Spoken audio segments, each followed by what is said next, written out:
తెలుగు రాష్ట్రాల్లో ఎన్నో పార్టీలు పుట్టుకొచ్చాయి, వెళ్ళిపోయాయి. కానీ తెలుగువాడి కోసం, తెలుగు ప్రజల కోసం పుట్టిన పార్టీ తెలుగుదేశం. కానీ అలాగే తెలంగాణ ప్రాంతీయ తత్వం కోసం, తెలంగాణ హక్కుల కోసం పుట్టిన పార్టీ టీఆర్ఎస్. ఇప్పుడు బీఆర్ఎస్గా మారిన రెండు పార్టీలే ఉన్నాయి, ఉంటాయి అని కేటీఆర్ చేసిన కామెంట్స్.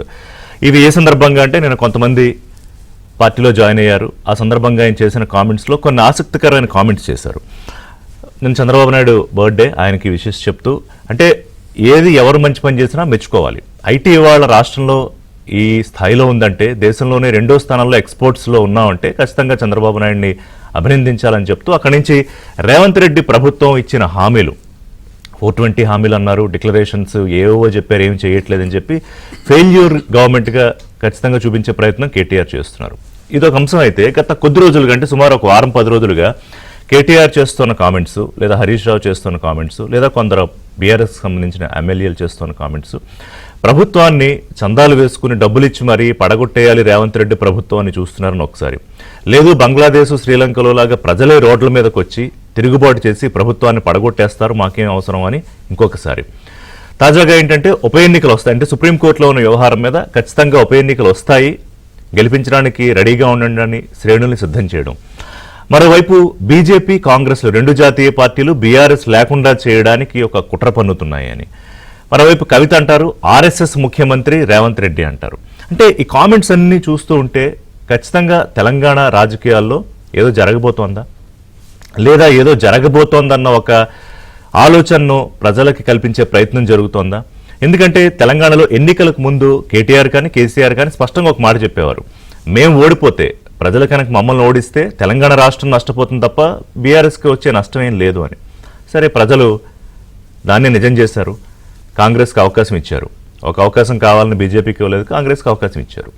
2 ఏళ్ళు అవుతుంది, సుమారుగా అంటే 15 నెలలు 16 నెలలు అవుతోంది. ఈ 2 ఏళ్లలోనే అధికారానికి దూరమైన బీఆర్ఎస్ అధికారం లేకపోతే ఆగమాగం అయిపోతుందనేది కాంగ్రెస్ మాట. ఎందుకంటే ఏదో రకంగా ప్రభుత్వాన్ని ఇబ్బంది పెట్టాలని. సరే, ప్రతిపక్షాలన్నాక నిత్యం ఆ కార్యక్రమం ఉంటుంది, కానీ ఏ అంశాల మీద ఎంతవరకు, అది కాకుండా లంచాలని, అవినీతిని, లేకపోతే పర్యావరణం అని, ఇలాంటి ఒక్కొక్క అంశాన్ని వరుసగా తీసుకొస్తూ రేవంత్ రెడ్డి ప్రభుత్వాన్ని ఖచ్చితంగా ఇబ్బంది పట్టే ప్రయత్నాన్ని చాలా సక్సెస్ఫుల్గా చేస్తున్నారు హరీష్ రావు, కేటీఆర్ అండ్ కవిత. ఇంకా బీజేపీ నుంచి కిషన్ రెడ్డి, అలాగే బండి సంజయ్, మిగతా నాయకులు ఎప్పుడు ఇటు రేవంత్ రెడ్డి ప్రభుత్వం మీద విమర్శలు చేస్తూనే ఉంటారు. కానీ ఇక్కడ ఇంట్రెస్టింగ్ ఈక్వేషన్ ఏంటంటే, ఆ 2 పార్టీలు ప్లస్ ఈ 2 పార్టీలు ప్లస్ ఈ 2 పార్టీలు అని ఒక పార్టీ మిగతా 2 పార్టీలను ఏకం చేసే ప్రయత్నం చేస్తుంది. ఈ ఈక్వేషన్ ఎప్పటికీ తేలదు.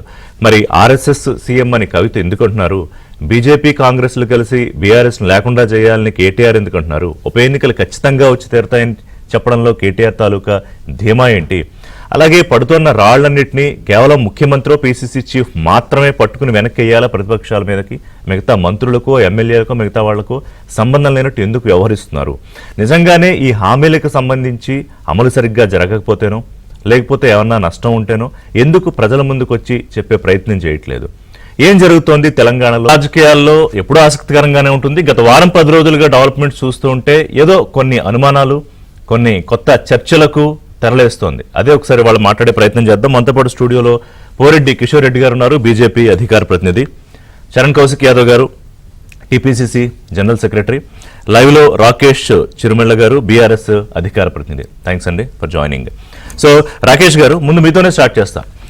అంటే ఒక్కొక్క కామెంట్ తీసుకుంటే, సాధారణంగా రాజకీయాల్లో సరే అధికారంలో ఉన్న పార్టీని టార్గెట్ చేయడము, మళ్ళీ మనం అధికారంలోకి వచ్చే వరకు ఫైట్ చేయడము, ఇవన్నీ సహజంగా జరిగేవి. వాళ్ళు ఇది మీరేదో బీఆర్ఎస్ కొత్తగా చేస్తుంది ఏం కాదు.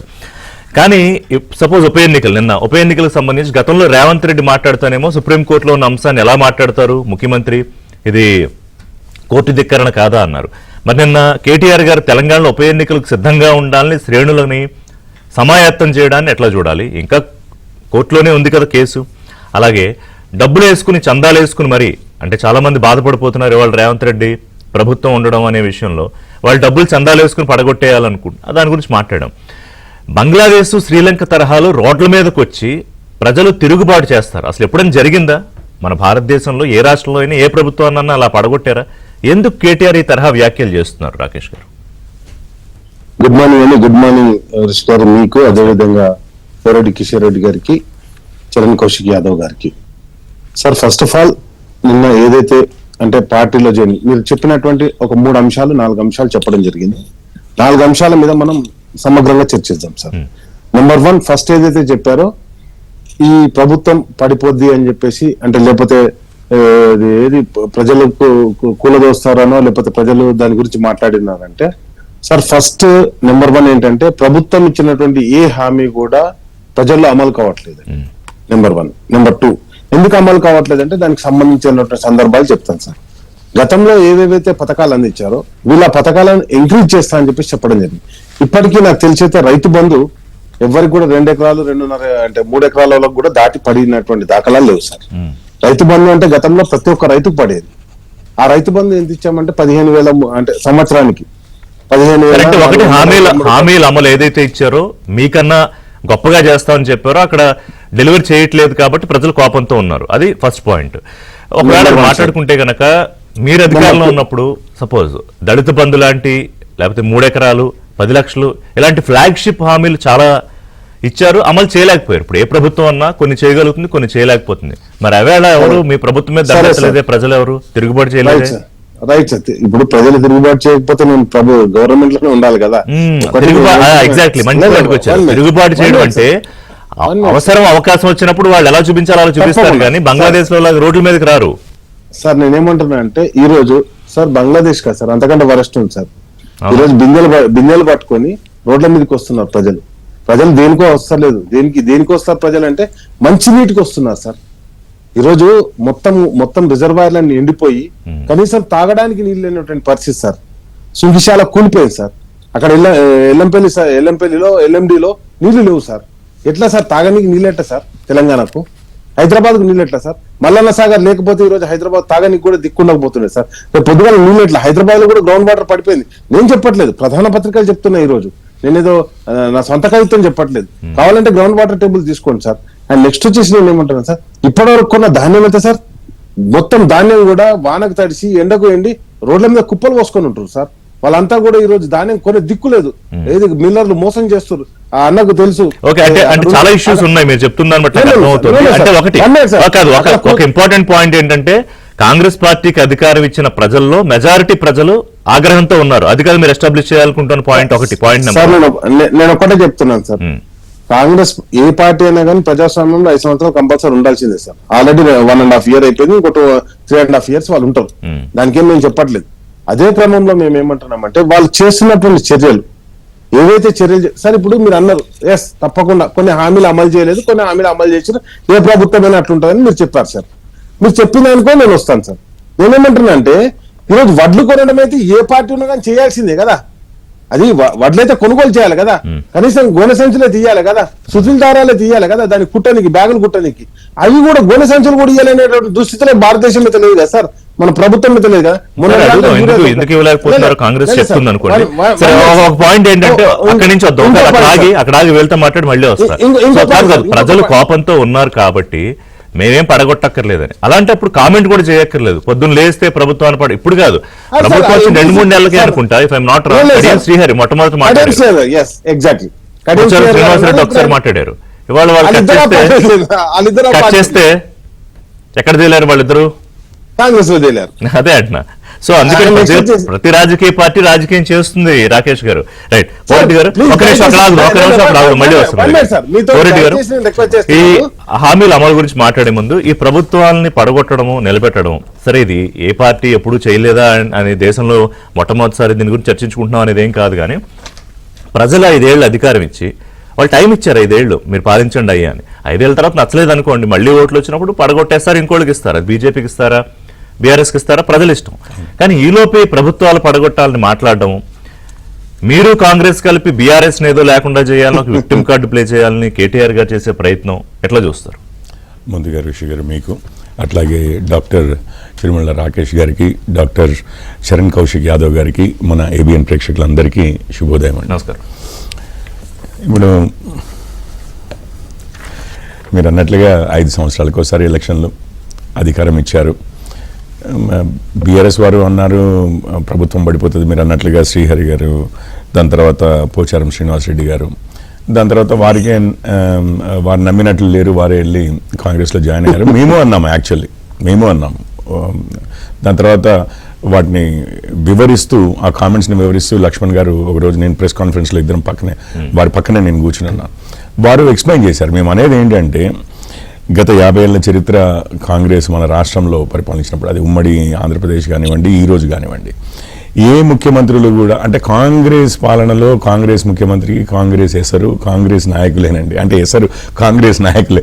అంటే ఏ పాలనలో కూడా 5 సంవత్సరాలు రాజశేఖర రెడ్డి గారు ఒక్కరే తప్పించి మనకు అంతకుముందు తెలిసినవి, మనకు కొంచెం ఐడియా వచ్చి పాలిటిక్స్ మీద తెలిసినప్పటి నుంచి కూడా 5 సంవత్సరాల్లో 4 3 2 మారుతూనే ఉంటారు. సో ఆ విధంగా ఒకవేళ వీరు పాలన సరిగ్గా చేయకపోతే ఆ విధంగా జరిగే అవకాశం ఉంది అని చెప్పి, బయట వాళ్ళు ఎవరు అవసరం లేదు, విత్ ఇన్ ది కాంగ్రెసే నడుస్తుందని చెప్పి. ఈ దానికి తోడుగా ఇప్పుడు కాకపోతే ఒక్క విషయం, నేను మళ్ళీ కేటీఆర్ గారి కామెంట్స్కి వెళ్తాను. వారు ఏమంటున్నారంటే ఇప్పుడు ప్రజలు మేము చెయ్యొద్దు మొర్రో అని చెప్పుకున్నాము, మీరే నష్టపోతారు, మీకే డేంజర్ అవుతుంది, వార్నింగ్ కూడా ఇచ్చాం వాళ్ళకి, అయినా వాళ్ళు వినలేదు, దెబ్బలు తింటున్నారు అన్నారు. ఈ అహంకారాన్నేనండి ఈ ఎలక్షన్లలో ప్రథమంగా అసలు టార్గెట్ చేసింది ప్రజలు, ఈ అహంకారాన్నే. సంవత్సరంన్నర అయింది, ఆ అహంకారానికి మాత్రం ఇంకా అంటే ఆత్మావలో రియలైజ్ అవ్వట్లేదు. అదే అహంకారపు మాటలు సంవత్సరంన్నర తర్వాత మాట్లాడి ప్రజలే మీరే నష్టపోతారు, మేము చెప్తే చెయ్యలేదు అని అంటున్నారు కదా. కానీ అది ఊజింగ్ ఎవ్రీ అణువున కేటీఆర్ గారికి అహంకారం అనేది ఊజ్ అవుతూ ఉంటుందని నా లెక్క. ఎందుకో చెప్తాను. ఇప్పుడు సంవత్సరంన్నర అయింది, కమ్యూనికేషన్ మేము సరిగ్గా చేయలేకపోయాము. ఇప్పుడు ఫార్మర్స్ చట్టాలు ఉన్నాయి కదా, 3 చట్టాలు తెచ్చామండి. అయిన తర్వాత చాలా ఇది జరిగింది, అది పంజాబ్ హర్యానాలోనే జరిగింది, దేశం మొత్తం, మన తెలంగాణ ఎక్కడే లేదు. ప్రధాని గారు ఏం చెప్పారు, మేము ఎక్స్ప్లెయిన్ చేయలేకపోయాము, సరిగ్గా మద్దతు కూడగట్టలేకపోయాము, దానికి క్షమించండి అని చెప్పన్నారు. ఇవి కరెక్ట్ చట్టాలనే తీసుకొచ్చాము, కానీ కన్విన్స్ చేయలేకపోయాము, దానికి మేము క్షమాపణలు అడుగుతున్నామని. మీరు నిజంగానే మంచి చేసి మా అందరికీ అంటే ప్రజలకి, రాష్ట్ర ప్రజలందరికీ మీరు చాలా మేలు చేసిన వారైతే అట్లీస్ట్ మేము ఎక్స్ప్లెయిన్ చేయలేకపోయాము, అది మా తప్పిదమనాలి, కానీ ప్రజలదే తప్పు అని చెప్పి సంవత్సరంన్నర తర్వాత కూడా అంటుంటే ఈ మధ్యలో మళ్ళీ అధికారంలోకి వచ్చే అవకాశం కూడా, ఎందుకంటే ప్రధానంగా వాళ్ళని ఓడగొట్టిన దాంట్లో ముఖ్యమైన కారణం 3-4 కారణాల్లో మొదటిది ఏంటంటే అహంకార భావన బాగా వచ్చేసింది. ఇక కుటుంబ పాలన అనండి, కరప్షన్ అండి, మిగిలినవన్నీ తర్వాత దానికి తోడుగా వచ్చాయి. ఇవన్నీ చేస్తూనే మళ్ళీ ఇంత అహంకారం ఏంటి అన్నది ప్రథమంగా అయింది. ఈ రోజు వారు మాట్లాడుతుంటే నాకు అదే అనిపించింది, ఇప్పటికైనా కానీ కొన్ని అట్లీస్ట్ కొంచెం అడ్జస్ట్ చేసుకోవాలి కదా. ఇంకొకటి కవిత గారి కామెంట్, ఇప్పుడు ఆర్ఎస్ఎస్ కవిత గారి కామెంట్ వద్దాం, దాని వెనకాల కొంచెం బ్యాక్గ్రౌండ్ ఉంది. కానీ ఇప్పుడు మీ ఇద్దరిని అంటే బీజేపీ కాంగ్రెస్ అంటే మీరు చరణ్ గారు కలిపి రాకేష్ గారిని లేకుండా చేద్దామని, ఇది కేటీఆర్ గారు అంటుంది. అంటే అసలు బీఆర్ఎస్ లేకుండా చేసే ప్లాన్ జాతీయ పార్టీలు చేసేసి తర్వాత నువ్వు నేను తేల్చుకున్నాను అండర్స్టాండింగ్, అదేదో ఆయనకి ఇన్ఫర్మేషన్. ఒక విషయం చెప్తానండి, ఇది క్లియర్ గా మన ప్రజలందరికీ కూడా, రాష్ట్ర ప్రజలకు కూడా అర్థమవుతూనే ఉంది. ఈ రోజు మేమిద్దరము కలిసి వాళ్ళు లేకుండా చేయాలని చూసి ఉంటే నిజంగానే కేసీఆర్ గారు ఏదైతే సిబిఐని బ్యాన్ చేశారో, రేవంత్ రెడ్డి గారు రాగానే సిబిఐ బ్యాన్ ఎత్తేసేవారు. ఎందుకనంటే బీఆర్ఎస్ వారి మీద బీజేపీని కూడా బండివ్వండి, కేంద్రాన్ని కూడా బండివ్వండి అని చెప్పి. ఒకటి.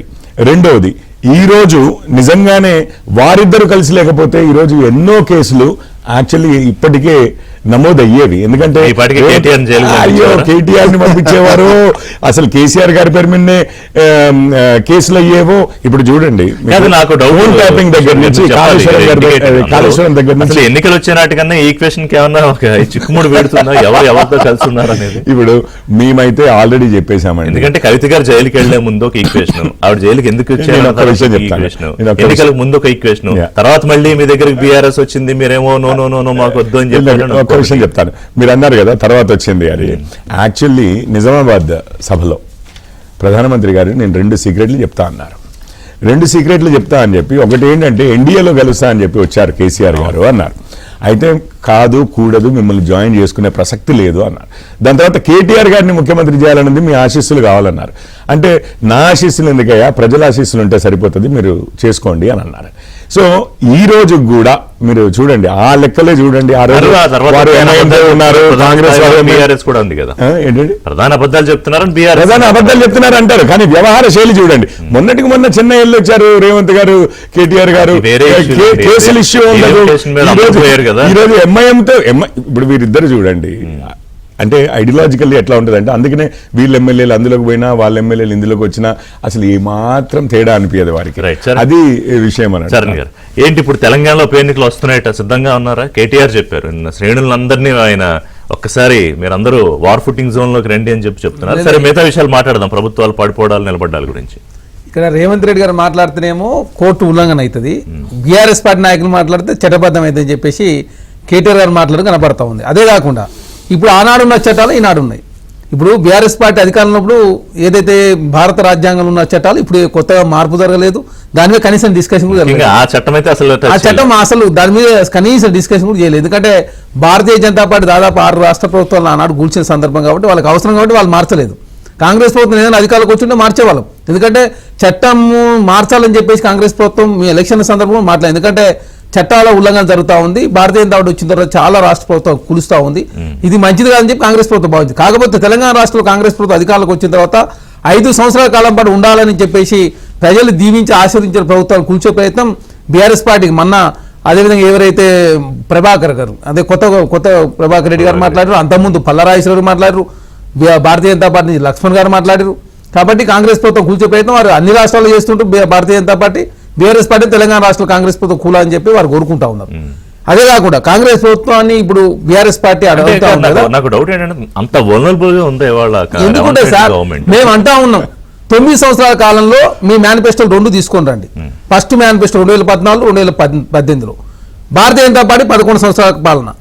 మా మేనిఫెస్టో మేము తీసుకొని వస్తాం. మేము 417 హామీలు ఇచ్చినాం, 180 హామీలు నెరవేర్చినాం. మీరేం చేసినా మేము చేసినా చర్చకు సిద్ధంగా ఉన్నాం కదా. ఇది నేను చెప్పింది కాదు, మా ముఖ్యమంత్రి గారు స్వయాన చెప్పిండు. అసెంబ్లీలో చర్చ చేద్దాం, ఏ రాష్ట్రంలో భారతీయ జనతా పార్టీ ఇన్ని హామీలు నెరవేర్చిందో, లేదు భారతీయ జనతా బీఆర్ఎస్ పార్టీ ఎన్ని నెరవేర్చిందో మేమేం నెరవేర్చిందో చర్చ చేయడానికి సిద్ధంగా ఉన్నారు. రండి అంటే ప్రతిపక్ష నాయకుడు అసెంబ్లీకి 2 గంటల పాటు వచ్చి 53 లక్షల జీతం తీసుకుని వెళ్ళిపోయాడు. ఇప్పటి వరకు అసెంబ్లీ కాకుండా కాంగ్రెస్ ప్రభుత్వం వద్దు బీఆర్ఎస్ పార్టీ కావాలని చెప్పి ప్రజలంతా కోరుకుంటున్నప్పుడు మరి ఎందుకు ఎమ్మెల్సీ ఎలక్షన్లో పోటీ చేయలేదు సార్? మీరు ఏదో పేద తెలంగాణ ఉద్ధరిస్తే మరి తెలుగు ఎందుకు బీఆర్ఎస్ పార్టీ పరిస్థితి ఇంత ఘోరంగా అనుభవంగా తయారైంది? 2005లో 5 ఎంపీలు, 2009లో 2, 2014లో 11 మంది, 2019లో 9 మంది, ఈ రోజు గుండు 0. పార్లమెంట్ లో ప్రాతినిధ్యం లేదు మీది. 37% ఓటు బ్యాంక్ 17% తక్కువైంది. కంటోన్మెంట్ ఎలక్షన్ జరిగితే 3వ ప్లేసు. అదే కాకుండా ఎమ్మెల్సీ ఎలక్షన్ లో వరంగల్ ఖమ్మం అక్కడ ఓడిపోయారు. అదే కరీంనగర్ మీకు నార్త్ తెలంగాణ మేము బలంగా ఉంటాం, అందులో సిద్దిపేట వస్తుంది, గజ్వేల్ వస్తుంది, గతంలో సిరిసిల్ల వస్తుంది, గతంలో కవిత గారు ప్రాతినిధ్యం నిజామాబాద్ ఉన్న మరి ఎందుకు మీరు పోటీ చేయలేదు? మీ పార్టీని ప్రజలు కావాలని చెప్పి కోరుకుంటున్నారు కదా. అంటే బీఆర్ఎస్ పార్టీ ప్రజల్ని కాదు, నష్టం బీఆర్ఎస్ కి కాదు. ఇవాళ మిమ్మల్ని ఎన్నుకున్నందుకు తెలంగాణ ప్రజలే ఇబ్బంది పడుతున్నారు, అయ్యో నష్టపోయిన భావంలో ఉన్నారు అని ఒక పాయింట్ అయితే, ఎక్కడైనా కూడా చరణ్ గారు ఒక ప్రభుత్వం ఏర్పడ్డాక కనీసం 6 నెలలు ఏడాది టైం ఇస్తారు, ఓ ఏడాదిన్నారు. కానీ 2-3 నెలల నుంచే మొదలైంది. అంటే అసలు రేవంత్ రెడ్డి ప్రభుత్వం ఇంకా కుదురుకోవట్లేదు. ఎవరు మంత్రులు ఇంకా మంత్రి ఒక్క నిమిషం వస్తా రాకేష్ గారు, ఇంకా కేబినెట్ పూర్తవలేదు అనుకోండి, అది మరో చర్చ. ఎందుకని ఇంత అసహనం ఎందుకు వచ్చిందని సార్? ఇప్పుడు బీఆర్ఎస్ పార్టీకి తెలంగాణ రాష్ట్రం కాంగ్రెస్ ప్రభుత్వం అధికారులకు వచ్చిన తర్వాత మేమేదో ప్రజలు ఏది కోరుకుంటారో అది చేసే ప్రయత్నంలో కాంగ్రెస్ ప్రభుత్వం ముందుకు పోతాం. ఎందుకంటే మేము నీళ్లు నిధులు నియామకాల అస్తిత్వం ప్రజాస్వామ్యం ఉండాలని చెప్పి కాంగ్రెస్ ప్రభుత్వం భావించి ప్రజాస్వామ్యం అంటే ఇందిరా పార్క్ దగ్గర ధర్నా చౌక్ ప్రారంభించడం, తెలంగాణ రాష్ట్రంలో ఎక్కడో మీడియా మీద ఆంక్షలు లేవు కాబట్టి ఆ ప్రజాస్వామ్యం నెరవేర్చే ప్రయత్నం కాంగ్రెస్ ప్రభుత్వం చేసింది. అస్తిత్వం అంటే ఆనాడు టీజీ కోసం పోరాటాలు జరిగినాయి కాబట్టి టీఎస్ ప్లేస్లో టీజీ తీసుకొచ్చినాం. అదే గద్దర్ గారి పేరు మీద నంది అవార్డు రాష్ట్ర ప్రభుత్వం ఇస్తూ ఉంది. అదే తెలంగాణకు ఒక గీతం. అదే తెలంగాణ రాష్ట్రంలో కాంగ్రెస్ ప్రభుత్వం ఇచ్చిన ప్రతి హామీ నెరవేర్చే ప్రయత్నంలో ముందు సాగల ఇలమ్మ గారు వర్ధంతి చేసి బీఆర్ఎస్ ఏదైతే వదిలేసిందో అది మీరు అది ప్రజలు ఏదైనా కూడా చేయడానికి సిద్ధంగా. కానీ మీ అస్తిత్వం అసలు కాంగ్రెస్ పార్టీ అస్తిత్వమే ఇబ్బందిగా ఉందేమో, బహుశా అదే అడుగుతాను అదే అంటున్నా, చర్చ చేయడానికి సిద్ధంగా ఉన్నా. మీరు ఏళ్ల పాటు బీఆర్ఎస్ తెలంగాణ రాష్ట్రాన్ని పరిపాలించింది. అంటే తెలంగాణ ఉద్యమ ఛాంపియన్ గా అధికారంలోకి వచ్చిన కేసీఆర్ రెండోసారి కూడా సక్సెస్ఫుల్ గా పార్టీని ప్రభుత్వంలోకి తీసుకురాగలిగారు. మూడోసారి ప్రజలు వద్దనుకున్నారు. రాకేష్ గారు, ఇప్పుడు కేటీఆర్ గారు అంటే విస్తృతంగా ఇవాళ సరే కేసీఆర్ గారు వ్యూహాలతోనే కేటీఆర్, హరీష్, కవిత వాళ్ళందరూ పనిచేస్తారని అనుకుంటాను నేను. ఎందుకంటే వారు అక్కడ మీరు ఎలా వెళ్ళాలని డైరెక్షన్స్ ఇస్తారు, వాళ్ళు మాట్లాడతారు. కానీ కేటీఆర్ గారు ఎక్కువగా మాట్లాడుతున్నారు కాబట్టి వారి గురించి ప్రస్తావన చేస్తున్నాను. ఎక్కువగా ఇన్ ద సెన్స్ ఎక్కువగా మీడియాలోకి వస్తున్నారు కాబట్టి. ఇవాళ బీజేపీ కాంగ్రెస్ కలిసి బీఆర్ఎస్ లేకుండా చేయాలనే ఆలోచన చేస్తున్నాయనేది విక్టిమ్ కార్డు కేటీఆర్ గారు గ్యాలరీకి ప్లే చేస్తోంది. ఇప్పటికిప్పుడు ఎన్నికలు వస్తే తుపాను వేగంతో అధికారంలోకి వచ్చేస్తాం, ఇది కాన్ఫిడెన్స్. ఇంకో చోట మేము అధికారంలోకి రాకపోతే నష్టపోయేది ఇవాళ తెలంగాణ ప్రజలే, ఇది సరే అహంకారం అని కిషోర్ గారు అన్నారు. ఆయన యాటిట్యూడ్ అంటే that's what's the style of KTR's presentation. ఈ 3 ఒకేసారి ప్లే చేస్తున్నారేంటి ఎట్లా ఏది తీసుకోవాలి, ఏది బై చేయాలి ప్రజలు? సార్ ఫస్ట్ ఆఫ్ ఆల్ ఏంటంటే ఇప్పుడు లక్ష్మణ్ గారు ఈ ప్రభుత్వం ఎక్కువ రోజు మనుగడ సాగించదు అంటే అది అహంకారమా? రాజాసింగ్ గారి పార్టీ బీజేపీలో బాగలేదంటే ఆ రాజాసింగ్ అహంకారమా? ఓకే, లేకపోతే బండి సంజయ్ సార్ నేనేమంటున్నా అంటే బండి సంజయ్ గారి ఎక్కువ రోజులు మనుగడ సాగించాలంటే అహంకారమా? కిషన్ రెడ్డి గారి పథకాలు ఏమి అమలు చేస్తలేరంటే కిషన్ రెడ్డి అహంకారమా? లేకపోతే ప్రతి ఒక్కరికి 15 లక్షల రూపాయలు అకౌంట్ లో ఇస్తా అంటే మోడీ గారి అహంకారమా? మేము లేకపోతే మమ్మల్ని ఓడించడం వల్ల మీరు నష్టపోయారు. లేదు సార్, నేనేమంటున్నా అంటే 11 సంవత్సరాలు పరిపాలించిన తర్వాత ఈ రాష్ట్రంలో లేకపోతే ఈ దేశంలో రోహింగ్యాలు ఉన్నారని, బంగ్లాదేశీలు ఉన్నారని, పాకిస్తాన్ ఉన్నారని కామెంట్ చేయడం అహంకారమా? నేనేమంటున్నా అంటే ఏం మాట్లాడుతున్నారు సార్ బీజేపీ వాళ్ళు? ఒక వ్యక్తిని టార్గెట్ చేయడం కాంగ్రెస్ పార్టీ బీజేపీ పార్టీ లక్ష్యంగా పెట్టుకుంది, అది కేటీఆర్ గారు ఓకే స్పష్టంగా కనిపిస్తుంది. నేనేమంటున్నా అంటే మీరు అన్నారు కేటీఆర్ గారే మాట్లాడుతున్నారు. సార్ కేటీఆర్ గారి మీద ఎన్ని దాడులు సార్ ఈ ప్రభుత్వం వచ్చిన తర్వాత? సార్ ఇంట్లో పిల్లలు, చిన్న పిల్లలతోటి, వృద్ధులతోటి, అందరితోటి ఒక గృహప్రవేశం చేసుకుంటా అంటే అది రేవ్ పార్టీ అని క్రియేట్ చేస్తారా సార్? దాని మీద రైట్ చేస్తారా సార్? వాళ్ళకి ఏం దొరికినాయి సార్? నేనేమంటున్నా అంటే ఏం లేదు. ఇప్పుడు జనరల్ గా టాబ్లెట్లు తీసుకున్న వాళ్ళకి కూడా ఏదైనా డ్రగ్స్ తో తీసుకున్న అంటే వాటి తీసుకున్నప్పుడు కూడా దానిలో కూడా యూరిన్ శాంపిల్ వస్తుంది. ఎక్కడ సార్? కార్ రేసింగ్ అన్నారు, అనిమే కేసు, ఫోన్ ట్యాపింగ్ లో కేటీఆర్ ఉంటారు, ప్రతి ఒక్క దానికి కేటీఆర్ అయినా సార్ మొత్తం మూలమా? నేనేమంటున్నా అంటే ఆయన నెక్స్ట్ వచ్చేసి మేము ఎందుకు రావాల్సి వచ్చిందని మీరు అడిగారు సార్. ఎస్ తప్పకుండా సార్, మేము చెప్పినామా సార్ ఇళ్ళని కూలగొట్టి మూసి నది చుట్టూ ఇల్లు కూలగొట్టి అక్కడ షాపింగ్ కాంప్లెక్స్ కట్టమని మేము చెప్పినామా సార్? వీళ్ళకు హైడ్రా పెట్టేసి మొత్తం ఇళ్ళని కూలగొట్టుర్రి, లేకపోతే ఎవరైనా ఇప్పుడు పల్లన్ రాజు గారు కంప్లైంట్ ఎందుకు చేసి సార్? కాంగ్రెస్ పార్టీ కదా ఆయన కూడా కంప్లైంట్ చేసింది కదా సార్. నేనేమంటున్నా అంటే హైడ్రా పెట్టి మూసి పెట్టి ఈ రోజు హైదరాబాద్ లో ఎవరైనా అడిగితే నీకు జిహెచ్ఎంసీ పర్మిషన్ ఉందా, లేకపోతే హెచ్ఎండిఏ పర్మిషన్ ఉందా, లేకపోతే నీకు ఎన్ఓసి సర్టిఫికేట్ ఉందని అడుగుతలేరు సార్. కరెంట్ మీటర్ వచ్చిందని అడుగుతలేరు, నీకు హైడ్రా పర్మిషన్ ఉందని అడుగుతారు. నేనేమంటారు ఇవన్నీ మనం పెట్టినామా సార్? మేము రాగానే తీసుకొచ్చినాం ఏంది? ఎవరు సార్ ప్రజల మధ్యలోకి తీసుకొచ్చింది? ఎవరు? కాంగ్రెస్ పార్టీ కదా. హైడ్రా అక్రమార్కులు ఎవరైతే అక్రమంగా భూములు, చెరువులు లేకపోతే వీళ్ళ వ్యవహారం కదా హైడ్రా. తెలంగాణ ప్రజల ఏం సంబంధం? తప్పకుండా సార్, గుడ్ సబ్జెక్ట్ తీసుకున్నారు. ఒకటే సింపుల్ చెప్తాను సార్. సార్ ఒక ఆయన ఇల్లు కట్టుకొని జస్ట్ ఒక 1-2 months అయింది. రిజిస్ట్రేషన్ చేసింది గవర్నమెంటే కదా సార్? రిజిస్ట్రేషన్ ఆఫీసే కదా సార్? పర్మిషన్ ఇచ్చింది మున్సిపల్ డిపార్ట్మెంటే కదా సార్? గవర్నమెంటే కదా సార్? ఇదే మున్సిపల్ మంత్రిగా రేవంత్ రెడ్డి గారే ఉన్నారు కదా సార్? ఆయన ఆధ్వర్యంలో హైడ్రా ఇల్లు కూడా కొట్టింది సార్. మరి రిజిస్ట్రేషన్ ఆఫీస్ తప్ప, మున్సిపల్ ఆఫీస్ తప్ప, లేకపోతే హైడ్రా తప్ప, ఈ మూడిట్లలో ఏది కరెక్ట్ సార్ చెప్పండి? ఆయననైతే సార్ ఇంకోటి బ్యాంక్ లోన్ ఇచ్చింది సార్, బ్యాంకు తప్ప. ఆ ఈఎంఐ ఎవరు కట్టాలి సార్? నేనేమంటున్నా అంటే తప్పులు వీలు చేసుకుంటా దానికి మేమే కారణం అని చెప్తే దానికి ఎవరు మాట్లాడొద్దాం అంటే అదొక అంశం. సో అందుకే ఇప్పటికిప్పుడు ఎన్నికలు వస్తే తుఫాను వేగంతో అధికారంలోకి వస్తాం కేటీఆర్ ఉండడానికి అదే కారణమా సార్? నేనేమంటున్నా అంటే ఎవరో ఒకరు వస్తారు సార్. మీరు అన్నట్టు 5 ఏళ్ళ అది ఎలక్షన్లు పెడితే పెట్టరాదు sir. MPTC, ZPTC, municipal, sarpanch election పెట్టరాదు, ఎందుకు పెడతలేరు? అరే మీ మంత్రివర్గం వేసుకోరు సార్, మీ క్యాబినెట్ వేసుకోరు సార్. మీరు 40 సార్లు ఢిల్లీకి పోయి ఇచ్చిండు సార్. మీకు ఒక్కటే గుర్తు పెట్టుకోర్రి, ఎప్పుడు ఉప ఎన్నిక, ఎప్పుడు దేశంలో ఎలక్షన్లు వచ్చినా, ఏ రాష్ట్రంలో ఎలక్షన్లు వచ్చినా ఇక్కడి పైసలు పోవాలి సార్. కాబట్టి మొన్న 400 ఎకరాలు అమ్ముతా అన్నది కూడా బీఆర్ ఎలక్షన్ల గురించే. అంతకుముందు హైడ్రా పెట్టినప్పుడు ఒక రాష్ట్రం, హైడ్రా పెట్టినప్పుడు ఒక రాష్ట్రంలో ఎలక్షన్లు వస్తాయి. మాకు కడతారా కట్టరా కాంగ్రెస్ ట్యాక్స్, ఆర్ఆర్ ట్యాక్స్ అని నేనన్నా సార్. ప్రధానమంత్రి గారు అన్నారు కదా ఆర్ఆర్ ట్యాక్స్ కట్టించుకోనికి. నేనేమంటున్నా అంటే మూసి ఎప్పుడు కూలగొడతాయంటే ఏదో ఒక ఎలక్షన్ రాగానే మీరు చూడు ఎలక్షన్ దగ్గరకు వస్తానంటే ఏదైనా రాష్ట్రంలో కానీ వీళ్ళు ఇక్కడికి పోవాలి. మహారాష్ట్రాల ఎలక్షన్లు వస్తానంటే ఇక్కడ జనగణ కులగణన పెట్టాలి. ఢిల్లీలో ఎలక్షన్లు వస్తానంటే రిజల్ట్ డిక్లేర్ చేసి తూచి కరెక్ట్ గా మళ్ళీ పెట్టాలన్నారు. అండ్ నెక్స్ట్ వచ్చేసి ఇవన్నీ మాట్లాడద్దు కేటీఆర్ గారు. ఎవరు మాట్లాడద్దు? ఎవరు మాట్లాడాలి మరి? పొద్దుగా లేస్తే బండ బూతులు, ఏది పేగుల మెడలు వేసుకుంటా, తొండలు చొర కొడతా, ఈపు చింత పండు కొడతా, పండ అంటే లేదు సార్. కాదు సార్, కాంగ్రెస్ ప్రభుత్వంలో అసలు బూతులు లేవు సార్. అండ్ నెక్స్ట్ వచ్చేసి నేను ఏమంటున్నా అంటే ఉప ఎన్నికల గురించి మేము చెప్పినాం. ఏం చెప్పినాం సార్? ఉప ఎన్నికలు వస్తాయని ఎట్లా చెప్పినామని మీరు అడిగారు. హైకోర్టు, సుప్రీంకోర్టులో ఉన్నప్పుడు ఎట్లా మాట్లాడారు మీరు అని చెప్పేసి మా మిత్రుడు చరణ్ గారు. మేము మాట్లాడింది అసెంబ్లీలో కాదు సార్, మేము మాట్లాడింది మా కార్యకర్తల సమావేశంలో. రైట్, అది కూడా తప్పే అనుకుంటే సార్, ఢిల్లీలో ఆమ్ ఆద్మీ పార్టీ నుంచి గెలిచినటువంటి ఒక అభ్యర్థి బిఎస్పీ నుంచి కంటెస్ట్ చేస్తే ఆయన ఎమ్మెల్యేను రద్దు చేశారు సార్. అక్కడ నేనేమంటున్నా అంటే ఈ రాష్ట్రంలో మా బీఆర్ఎస్ పార్టీ నుంచి ఎమ్మెల్యేగా గెలిచినటువంటి దానం నాగేందర్ గారు ఆయన కాంగ్రెస్ పార్టీ ఎంపీ టికెట్ తోటి పోటీ చేశారు సార్. మరి ఆయన పార్టీ మారినట్టు అఫీషియల్ ఎలక్షన్ కమిషన్ మాకు మీకు కాదు. ఒకటి. 2, కడియం సిఆర్ గారు స్వయంగా సభలో నిలబడి కాంగ్రెస్ పార్టీకి చెయ్యి గుర్తుకు ఓటేయ్యి అని చెప్పేసి డిక్లేర్ చేసింది. అదే విధంగా భద్రాచలంలో ఉన్నటువంటి ఎమ్మెల్యే గారు కూడా అదే విధంగా కాంగ్రెస్ పార్టీకి ఓటేయ్యి అని చెప్పేసి చెయ్యి గుర్తు చూపించుకుంటా ఓటేయ్యి అని చెప్పేసి మొండి చేయి చూపించుకుంటా దానికి ఓటేయ్యి అని చెప్పారు.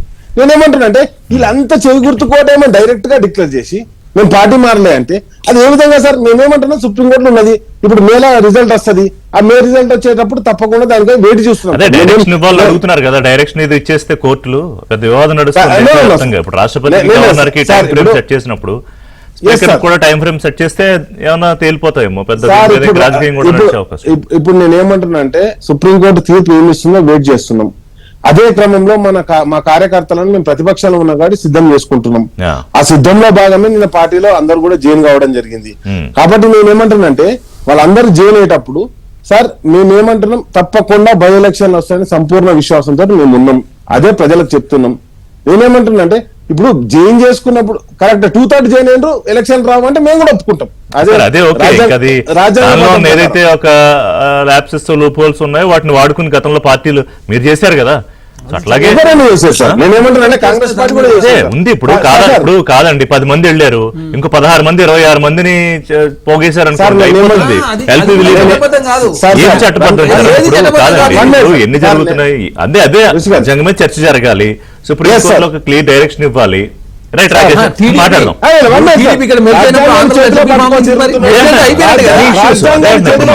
మంత్రులు కూడా చేశారు. రాజ్యాంగాన్ని చేతిలో పట్టుకొని వైసీపీ తెలంగాణ వైసీపీ ఆంధ్రలో ఏమని చెప్పింది సార్? కాబట్టి అది కూడా చట్టబద్ధంగా ఒక నిమిషం మాట్లాడదాం, మళ్ళీ ఇక్కడికి వచ్చేద్దాం. కాదు, ఇప్పుడు కిషోర్ గారు, తెలంగాణలో కాంగ్రెస్ బీజేపీ ఒక్కటి కాదు అని ప్రూవ్ చేయాల్సిన బాధ్యత బీజేపీ మీదే ఉందండి. ఎందుకంటే కేటీఆర్ గారు మీకు ఛాలెంజ్ ఏంటంటే మీరు అర్జెంట్ గా సిబిఐ, సెబీ, ఆర్బీఐ వీళ్ళందరితో దర్యాప్తు చేయించాలి. ఏది ఏమండి ఆల్రెడీ వచ్చినాయి కదా సార్? మళ్ళా కాదు, ఈ 3 కలిపి 400 ఎకరాలు ఏదైతే ప్రపంచ పర్యావరణం నాశనం అవుతుందో 400 ఎకరాల వ్యవహారంలో దాని మీద అర్జెంట్ గా విచారణ చేయించాలని ప్రూవ్ చేయాల్సిన బాధ్యత మీ మీద. ఎందుకంటే మీరు కేంద్రంలో పెద్దని అన్నారు, ఆయన పొరపాటున రేవంత్ రెడ్డి పెద్దని అన్నాడు, ఎవరు ప్రధానమంత్రి, అక్కడ మొదలైంది వ్యవహారం. ఒకసారి కోవిడ్ టైంలో అనుకుంటాను ఇట్లాగే బీఆర్ఎస్ కార్యకర్తలు పిచ్చి పిచ్చిగా మాట్లాడుతుంటే ఒకసారి, అంటే వీరు అనవాయితీగా తిడుతూనే ఉంటారు మోడీ గారిని, మా నాయకుల్ని, కానీ కేసీఆర్ గారు ఒకసారి కూర్చొని బుద్ధి లేదు అది ఇది అని చెప్పి ఇంకొకటి ఇట్లాగే మాట్లాడితే తన్నులు పడతాయి అన్న టైప్లో చెప్పారు. అంటే చాలా తీవ్రమైన చర్యలు ఉంటాయి అన్న టైప్లో అసలు. సో వారి స్టైల్లో వారు తిట్టారు కూడా జనాల్ని, మోడీ గారిని అంటున్నారని. సో ఇక వీరు పెద్ద అనడము, వారు తిట్టడము, ఇవన్నీ అంటే వారు ఎవరైతే నెగిటివ్ గా మాట్లాడారు. సో మోడీ గారిని కేసీఆర్ డిఫెండ్ చేసినట్టు అవును, బీజేపీ పాలిత ముఖ్యమంత్రులు డిఫెండ్ చేయాలి. ఇప్పుడు ఇది సమయంలో డైరెక్ట్ గా అసెంబ్లీలో ఏం చెప్పారంటే Telangana will be the cashless ఎకానమీకి అసలు ఫస్ట్ తెలంగాణ రాష్ట్రమే నెంబర్ 1 ఉంటది మేమని చెప్పి, అప్పుడు ఏదో ఈ ఐపాస్ లాంటిదే ఇంకొక వేరేదండి ఏదో వాలెట్, తెలంగాణ టీ వాలెట్ అని చెప్పి ఒకటి ఓపెన్ చేసి అసలు మొత్తం క్యాష్ లేకుండా చేస్తాము, మేమే నెంబర్ 1 అన్నారు. దాని తర్వాత రాజకీయ పవనాలు అటు ఇటు అవుతున్నాయని చెప్పి ఎప్పుడు ఊగడమే, ఊగిసలాటనే. ఆ 3 చట్టాలు మాత్రము రైతులవి, ఫార్మర్స్ లాస్ అంటాం కదా, ఫార్మ్ లాస్ అంటాం, అది వ్యవసాయ చట్టాలని మాత్రం రోడ్డు మీదకి వచ్చారు. తెల్లారి ఎమ్మటే కేటీఆర్ గారు, హరీష్ రావు గారు రోడ్ల మీదకి వచ్చిన తెల్లారి సపోర్ట్ చేశారు కేసీఆర్ గారు. సడన్ గా ఏం చేయాలో వారికి అర్థం కాలేదు. మళ్ళీ ఒక 6 నెలల తర్వాత మళ్ళీ ఢిల్లీ నుంచి ఫోన్ వచ్చింది. లేదు, ఇది వీరిది కేసీఆర్ గారిని దీంట్లో నమ్మే ఇది లేదండి. ఆయన గాలి కణువుగా ఇష్టం వచ్చినట్టు మాట్లాడతారు. వారికి ఒక వాగ్దాటి ఉంది, దాంతో ఎవరినైనా మెస్మరైజ్ చేయగలను. నిన్న చెప్పింది విరుద్ధంగా చెప్పి కూడా నేను మెస్మరైజ్ చేయగలను, నా వశంలో ఉన్నారు. నేను I'm coming to the point, నా వశంలో ఉన్నారు మాట్లాడతారు. ప్రజలకి సొంత ఆలోచన లేదు. ఒక్క నిమిషం రాకేష్ భాయ్, జస్ట్ 5 seconds. ప్రజలకి సొంత ఆలోచన లేదు, మా వశంలో ఉన్నారు అన్న టైప్లో. ఈ రోజు కూడా నేను ఇంతకుముందు అన్నది వారిని ఆ ప్రభుత్వం పడిపోతుందనో ఇదో పని చేయట్లేదనో తిడితే దానికి ఏమీ అనలేదు, అది ఆపోజిషన్ గా బాధ్యత. కానీ ఈ రోజు కూడా మాది తప్పు కాదు మీదే తప్పు అని చెప్పి అంటుంటే, అందుకే కదా ఇంకా మీరు నేర్చుకోలేదా అని చెప్పి మళ్ళీ లోక్సభ ఎలక్షన్లలో కూడా ప్రజలు మళ్ళీ చెప్పడానికి చూశారు. అయినా నేర్చుకోలేదు. మేము ఎలక్షన్లనైనా వదిలిపెడతాం కానీ మేము నేర్చుకోము అని అంటున్నారు కేటీఆర్ గారు అన్న టైప్లో ఉంది ఎమ్మెల్సీలు అవి చూస్తుంటే. అసలు పోటీ అయినా చేయము కానీ మాది తప్పు అనే ఒప్పుకునే ప్రసక్తి లేదు అని నాకు ఒక్కటి అనిపిస్తుంది. సో వీరు ఇంకొకటి కౌశిక్ గారు ఒకటి 6 ప్రభుత్వాలను పడేశారు, ఇది పడేశారు, అది పడేశారు అన్నారు.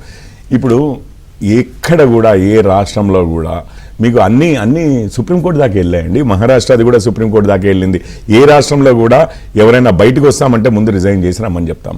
అదే మీరు ఫాలో అయిపోయి ఉంటే అయిపోయేది. ఎందుకంటే ఎలక్షన్ల ముందు రాహుల్ గాంధీ గారు ఎలక్షన్ల తర్వాత కూడా రాజ్యాంగాన్ని పట్టుకుంటారు. వాళ్ళ తండ్రి గారు తీసుకొచ్చిందేనండి చట్టము. కొంచెం ఆ గౌరవం అన్న రాహుల్ గాంధీ గారు ఇవ్వకపోతే ఎట్లా చెప్పండి? కాస్త పాటించాలి కదా రాహుల్ గాంధీ గారు. సో ఎనీవే మేము ఎక్కడా కూడా ఎవరైనా బయటకు వస్తే మళ్ళీ వాళ్ళ పార్టీకి పదవికి రాజీనామా చేసి మళ్ళీ బై ఎలక్షన్ ఇక్కడే ఈటల రాజేంద్ర గారు ఉన్నారు, రాజగోపాల్ రెడ్డి గారు ఉన్నారు, ఉదాహరణకు కూడా కోమటిరెడ్డి రాజగోపాల్ రెడ్డి గారు ఉన్నారు. గెలిచినా ఓడినా ఆ రిస్క్ తీసుకున్నాము పార్టీ మారుదామని అంటే మీరు రిజైన్ చేసినండి అనే చెప్పాము. సో ఇప్పుడు ఇక వీరు అంటున్నారు కదా మేమే నిరూపించుకోవాలి, ఇదేదో శీల పరీక్ష అన్న టైప్. అంతకుముందు ఇప్పుడు నేను చెప్తాను చూడండి, సిబిఐని వీరు వారి మీదకి రానివ్వరు, వారు వీరి మీదకి రానివ్వరు. వీరిద్దరూ ఇక మిగిలిన అన్ని విషయాల్లోనూ కోఆర్డినేషన్ ఉంటుంది. ఒకటి కేటీఆర్ గారికి సమస్య ఏంటంటే వారు ముఖ్యమంత్రి అవ్వాలి. అంతకుముందేమో కేసీఆర్ గారు అడ్డం ఉండే. ఒకసారి వారు ఏం చేశారు, మోడీ గారిని అడ్డం పెట్టుకుని వారు ఆశీర్వదించట్లేదంటే అవసరం లేదని చెప్పి మోడీ గారు చెప్పారు. కానీ ఇక్కడ వచ్చి అదే చెప్పినట్టున్నారు, సపోర్ట్ ఇవ్వట్లేరు, ఎన్డీఏలోకి రానివ్వట్లేదు, నేను కేంద్రం పోదామని అంటే ఎన్డీఏలోకి రానివ్వట్లేదు, నేను ముఖ్యమంత్రిని చేయలేను అన్నట్టున్నారు. ఇప్పుడు ఓడిపోయారు కేసీఆర్ గారు. హ్యాపీ వీరికి, ఎందుకంటే ఇప్పుడే వీరే కదా లీడరు. ఇప్పుడు ఈవెన్ అసెంబ్లీలో అయినా వీరే లీడరు. రేపు అవుతే మనమే ముఖ్యమంత్రి. ఇప్పుడు కాంగ్రెస్ ఏదో తొందరగా పడిపోతే అంత మంచిది అన్న టైప్ లో ఉన్నట్టున్నారు, ఆగలేకపోతున్నారు. ప్రాబ్లం బీఆర్ఎస్ కి తప్ప బీజేపీకి ఏం లేదు. ఇప్పుడు ఇక్కడ రేవంత్ రెడ్డి ప్రభుత్వాన్ని అర్జెంట్ గా ఏదో 5 లోపు కూల్చేయాలని మాకెన్నడూ లేదండి. అండ్ మేమున్నది ఎంతమంది మీరు చెప్పండి ఋషి గారు, ఇది డిస్క్రెడిట్ అయ్యే విషయమే. కానీ 8 మందితో మేము ఇప్పుడు ప్రభుత్వాలను వాళ్ళే పడిపోతారు. రాత్రి నెంబర్లు ఎలా మారిపోయాయో మనం చూడలేదు. మారిపోయినా అది మహారాష్ట్రలో ఏమైంది, మహారాష్ట్రలో ఏమైంది, ఇప్పుడు అది సీన్ జరగచ్చు. ఇప్పుడు ఏంటి, ఇక్కడి నుంచి ఒక షిండే గారు బీఆర్ఎస్ లో నుంచి, అక్కడి నుంచి ఒక అజిత్ పవార్ గారు,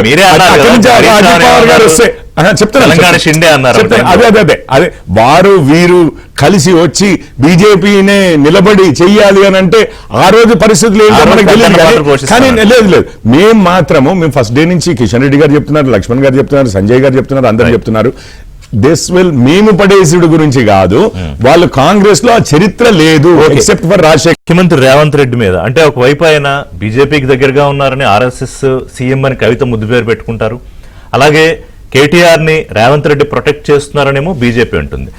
ఎందుకు చరణ్ యాదవ్ గారు ఎంత కన్ఫ్యూషన్? ఆ ప్రాబ్లం ఏంటంటే తెలంగాణ ప్రజలకు ఇంత కన్ఫ్యూజన్ ఎందుకు? ఒకటి, అసలు రేవంత్ రెడ్డిని కాపాడేందుకు బీజేపీ నేత ప్రయత్నం చేస్తున్నాను కేటీఆర్. అసలు ఏ విషయంలో కాపాడాలి, ఎందుకు కాపాడాలి రేవంత్ రెడ్డిని? అలాగే కేటీఆర్ ని రేవంత్ రెడ్డి ప్రొటెక్ట్ చేస్తున్నారు, లేకపోతే ఈ పాటికి ఏడాదిన్నరలో ఆయన మీద ఏసీబీలో సిఐడిలో పంపించి లోపలికి వేసేసేవారని. ఇప్పుడు ఏం చేసిన వాళ్ళు సిఐడి వస్తుంది, ఏం చేసిన వాళ్ళు సిబిఐ వస్తుంది చెప్పండి. మేము మొన్ననే మా ముఖ్యమంత్రి గారు కులగన్న జరిగిన తర్వాత, బీసీ కులగన్న జరిగిన తర్వాత జాతీయ స్థాయిలో అన్ని రాష్ట్రాల్లో బీసీ కులగన్న జరగాలి, బీసీ ప్రధానమంత్రి బీసీని ముంచుతుందని చెప్పేసి ఢిల్లీలో జంతర్ మంతర్ దగ్గర బీసీ సంఘాలు ధర్నా చేస్తే ఆ ధర్నాకు పోయిందే కాంగ్రెస్ పార్టీ. మీరు మాట్లాడతలేరు. భారతీయ జనతా పార్టీని చూస్తే భయం వేస్తుంది బీఆర్ఎస్ పార్టీ. మాకు భయం వేస్తలేదు. మా ముఖ్యమంత్రి జాతీయ స్థాయి ఇష్యూ చేయగలిండు బీసీ దాని మీద. అదే కాకుండా 2024 ఎంపీ ఎలక్షన్ సందర్భంగా రాజ్యాంగం రద్దు మీద రేవంత్ రెడ్డి గారు మాట్లాడుతున్న జాతీయ స్థాయి ఇష్యూ అయింది. రేవంత్ రెడ్డి గారు బీసీలోకి ఇచ్చిన మాట చింతన్ బయట కయ్యాక కూడా అందరూ కలిసి రావాలని ఆయన పిలిచాడు కదా జాతీయ స్థాయిలో మోడీకి వ్యతిరేకంగా. ఇండియా కూటమిలో పార్టీలు అన్ని కూడా మేము అదే బీసీ కులగన్న విషయంలో అన్ని కలిసి రావాలి. అదే డీలిమిటేషన్ మీద కూడా మాట్లాడినాం కాంగ్రెస్ పార్టీ. హైదరాబాద్ లో సభ పెడతాను సిద్ధమైన మేము. డీలిమిటేషన్ లో ఏం నష్టాలు జరుగుతున్నాయి, సౌత్ ఇండియాకి నష్టం జరుగుతున్న 33% వాటా ఇస్తారా?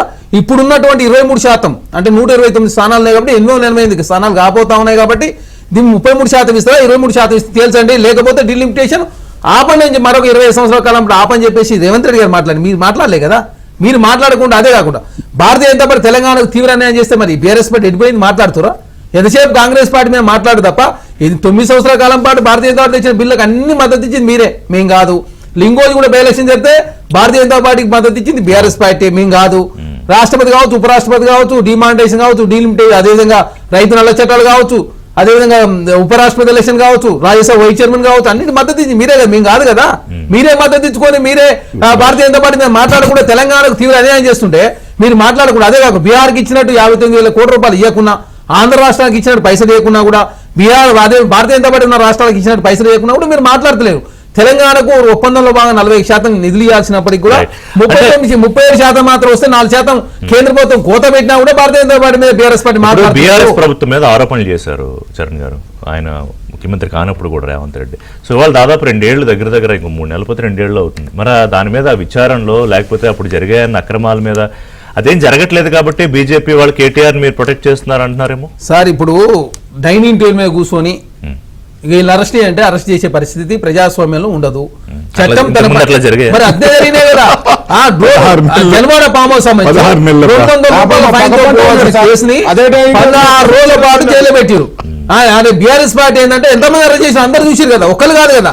అందరూ అవమానించింది వాళ్ళే, ఉద్యమకారులు అవమానించి వాళ్ళే, వాళ్ళ పార్టీలను అవమానించి వాళ్ళే, బీసీలను అవమానించి వాళ్ళే, బీసీ రిజర్వేషన్ తక్కువ చేసింది వాళ్ళే, కాంగ్రెస్ ప్రభుత్వం చేసింది. మేము అంటున్నాం కదా, ప్రతి అంశం మీద మేము చర్చ చేద్దాం. మేము ప్రతి ఇది కాదు, ఏ అంశమైనా ఏ అంశమైనా మీరు రెడీ ఉన్నాం.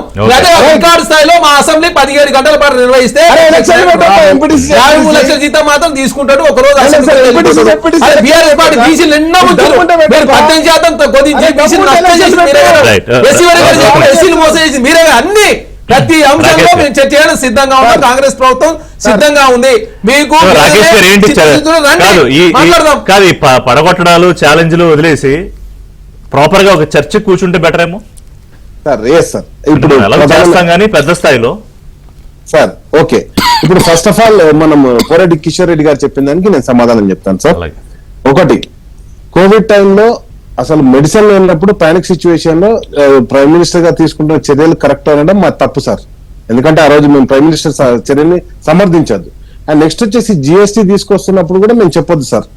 అండ్ నెక్స్ట్ వచ్చేసి డిమాంటేషన్ చేసేటప్పుడు కరెన్సీ రద్దు ద్వారా ఈ దేశంలో ఆర్థిక పరిస్థితి బాగైతుంది, లేకపోతే ఈ దేశం బాగుంటది అని చెప్పడం కూడా తప్పే సార్ మాది.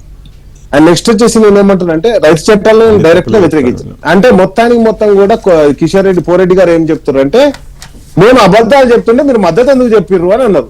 అవి అబద్ధాలు అని తెలిసిన తర్వాత మా మద్దతు కూడా ఉపసంహరించుకున్నాం కదా. మేమేమంటున్నాం, డిమాండ్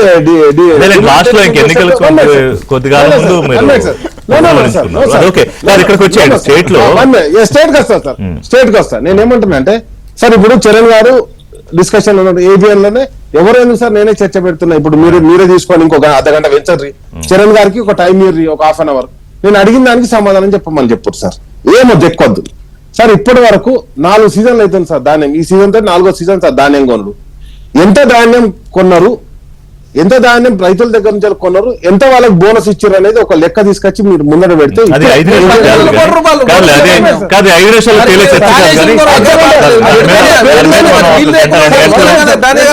కాదు. ఈ అమల మీద ఒక గంట 2 గంటలు మాట్లాడుకోవాలి. హామీ ఎందుకైతే సార్ కాదు కాదు నాకు పొలిటికల్ గా ఒకటి చెప్పి కన్క్లూడ్ చేద్దాం మనం. ఇప్పుడు కాదు, కవిత గారు ఏంటి కొత్తగా ఎత్తుకున్నారు, ఆర్ఎస్ఎస్ సీఎం గొడవ ఏంటి మీకు ఏమన్నా తెలుసా సార్? ఇప్పుడు మేమేమంటున్నామంటే ప్రతిసారి రాహుల్ గాంధీ అపాయింట్మెంట్ దొరకదు కానీ మోడీ గారి అపాయింట్మెంట్ అయితే దొరుకుతుంది సార్ పాపం మన ముఖ్యమంత్రి గారికి. ఒకటి, నెంబర్ 1. నెంబర్ 2, ఈరోజు జపాన్ పర్యటన ఉదరగొడుతున్నారు. జపాన్ పర్యటనకు పోయిన తర్వాత ఏమన్నారు, మాకు లోన్ కావాలని అడిగారు 11,000 కోట్లు. వాళ్ళు ఏమన్నారు, ప్రైమ్ మినిస్టర్ ఒప్పుకుంటే నీకు ఇస్తా అని చెప్పేసి వీళ్ళకి చెప్పారు. చెప్పగానే సరే ఆ హామీ తీసుకొస్తా అని సీఎం గారు చెప్పారు. కరెక్టే సార్. నేనేమంటున్నా అంటే రాష్ట్రానికి వచ్చిన డబ్బులన్నీ ఏమైనా కూడా ఇప్పుడు 10,000 కోట్లు తీసుకొచ్చిర్రు, ఏది భూములు తనఖా పెట్టి. ఆ 10,000 కోట్లు ఏమైనా కూడా చెప్పాలి కదా సార్ ప్రజలకు. రాష్ట్రానికి పైసలు వస్తే మంచిదే కానీ అలా కాంట్రాక్టర్లకు రాఘవ కన్స్ట్రక్షన్ కు బిల్లులు ఇవ్వనీకో, లేకపోతే కొమ్మటిరెడ్డి రాజగోపాల్ రెడ్డి కంపెనీకి బిల్లులు ఇవ్వనీకో వాటికి పోవద్దు కదా సార్.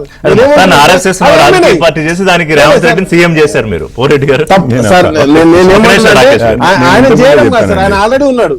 నేను ఇంతకుముందే చెప్పాను, ఆయననే ప్రకటించిండు. నేనలే పార్లమెంట్ లో రేవంత్ రెడ్డి గారు ప్రకటించారు సార్. నిర్ణయం అన్నది కాదు, నేను ఆర్ఎస్ఎస్ కార్యకర్తని, నేను ఆర్ఎస్ఎస్ సంఘం నుంచి వచ్చినా అని చెప్పేసి ఆయననే ప్రకటించుకున్నాడు పార్లమెంట్ లో. మీరు ఏం చెప్పడం కాదు సార్. ఏం లేదు, కేసీఆర్ గారు, నేను ఇంతకుముందే చెప్పాను కేటీఆర్ గారికి, అంతకుముందు కేసీఆర్ గారు ముఖ్యమంత్రి, వారు ఓడిపోవడం వల్ల వీరికి ఒక ఛాన్స్ వచ్చింది. కానీ ఏమడ్డమవుతుంది అని అంటే, అందుకే మీరు చూడండి ఇప్పుడు ఈ అక్కడి నుంచి షిఫ్ట్ అయింది ఏంటంటే, ఇప్పుడు రాహుల్ ప్రేమ కోసం పాకులాడుతున్నట్టుగా మీకు ఎప్పుడు కనిపిస్తూ ఉంటది. ఇటు రేవంత్ గారు, కేటీఆర్ గారు ఇద్దరు పోటీ పడుతున్నట్టుగా ఢిల్లీ ఎలక్షన్లు అయిపోయిన తర్వాత కాంగ్రెస్ పార్టీ అవును ఆబ్వియస్లీ వాళ్ళ బాస్. సో ఢిల్లీ ఎలక్షన్లు అయిపోయిన తర్వాత మైక్ ముందు పెడితే ఏమన్నారంటే అసలు కేసీఆర్ గారిని, అరవింద్ కేజ్రీవాల్ గారిని, ఇట్లాంటి వాళ్ళని అందరినీ కలుపుకుని తీసుకుపోవాలి కదా, మనం అడ్డుకోవాల్సింది బీజేపీని కదా అని నేషనల్ టెలివిజన్కే చెప్పారు. రాహుల్ గాంధీకి మెసేజ్ పంపిస్తున్నారు. ఇక్కడ వీరు రాహుల్ గాంధీకి క్లోజ్ అవ్వాలని చూస్తున్నారు, అక్కడ వారికి అవకాశం ఏంటంటే రాహుల్ గాంధీ గారు అలైన్మెంట్ చూడండి. హ్యాపీగా మన ఎమ్మెల్యేలైనా వాళ్ళ ఎమ్మెల్యేలైనా ఎప్పటి నుంచి చట్టపట్టాలు తీసుకుని తిరుగుతూనే ఉంటారు. ఆ ఇంట్లో అయినా ఈ ఇంట్లో అయినా అత్తగారిల్లు అమ్మగారిల్లు అనే టైప్ లో హ్యాపీగా వస్తూ ఉంటారు, పోతూ ఉంటారు. మన ఇద్దరికి సారూప్యత ఉంది. ఎంఐఎం వారైనా కానీ, అంటే బీఆర్ఎస్ కి కాంగ్రెస్ కి ఎంఐఎం వారైనా కానీ ఇద్దరితో ఇది చేస్తారు, అంటగాగుతారు. ఇక మీరు ఏ విషయంలో వక్ఫ్ బిల్లు తీసుకోండి, లేకపోతే నార్త్ సౌత్ డివైడ్ చేయాలంటే తీసుకోండి, మనమంతా కలిసే ఉన్నాము. కాకపోతే ఏంటంటే రేవంత్ రెడ్డి గారు ఒకరే అడ్డం అయిపోయి రేవంత్ గారు సీఎం అవుతారు.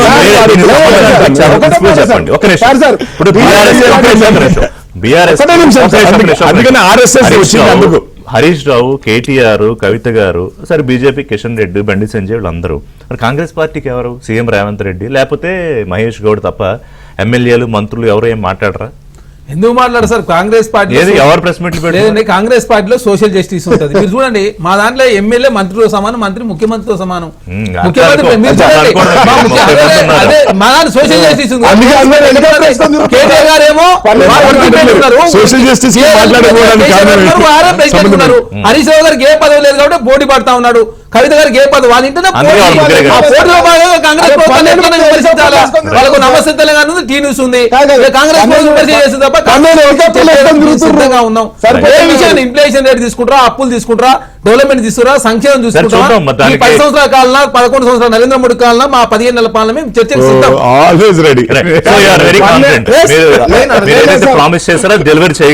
ఖచ్చితంగా మాకు 5 సంవత్సరాల టైం ఇచ్చి 1.5 ఇయర్ మాత్రం అయింది కాబట్టి మిగతా హామీలను రాకేష్ గారు మీరు కోరుకున్నట్టు దాని మీద చర్చ చేసే ప్రయత్నం